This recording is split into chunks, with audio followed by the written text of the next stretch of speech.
চট্টগ্রামের সাড়া জাগানো দৈনিক পূর্বদেশ পত্রিকার ১৪তম প্রতিষ্ঠা বার্ষিকী পালিত হয়েছে। ১২ ডিসেম্বর শুক্রবার সকালে চট্টগ্রাম প্রেস ক্লাবের জুলাই বিপ্লব হল মিলনায়তনে কেক কেটে প্রতিষ্ঠা বার্ষিকীর উদ্বোধন করেন চট্টগ্রাম সিটি কর্পোরেশনের মেয়র ডাক্তার শাহাদাত হোসেন।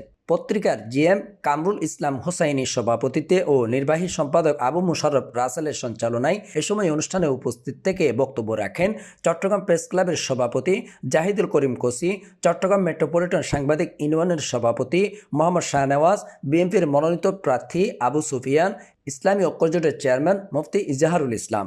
এ সময় পত্রিকা সংশ্লিষ্ট সহ বিভিন্ন রাজনৈতিক দলের নেতাকর্মী ও শুভাকাঙ্ক্ষীরা উপস্থিত ছিলেন। প্রায়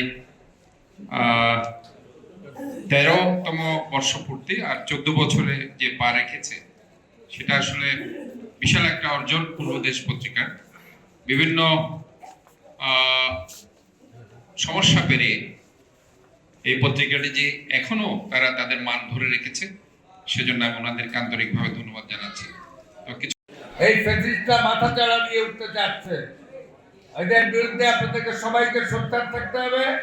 আপনারা দেখেছেন গতকাল ঢাকা ইউনিভার্সিটিতে ওই নীল দলের ওরা আপনারা একটা গোপন বৈঠক করতে গিয়েছিল।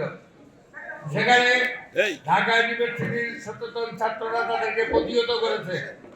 আমরা চট্টগ্রাম প্রেস ক্লাবকে যদি প্রেস ক্লাব এবং সাংবাদিকদের নিয়ে আপনারা যে কুরুচিপূর্ণ মন্তব্য শুরু করেছে তাদের ব্যাপারে সচেতন থাকার আহ্বান জানিয়ে একটা জিনিস আপনাদের সবার দৃষ্টি আকর্ষণ করছি, সেটা হচ্ছে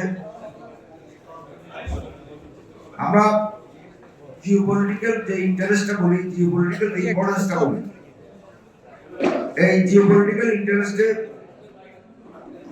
বাংলাদেশের দক্ষিণ পূর্বাঞ্চল তথা চট্টগ্রাম সহ কক্সবাজার সহ এই অঞ্চলটা খুবই ইম্পর্টেন্ট।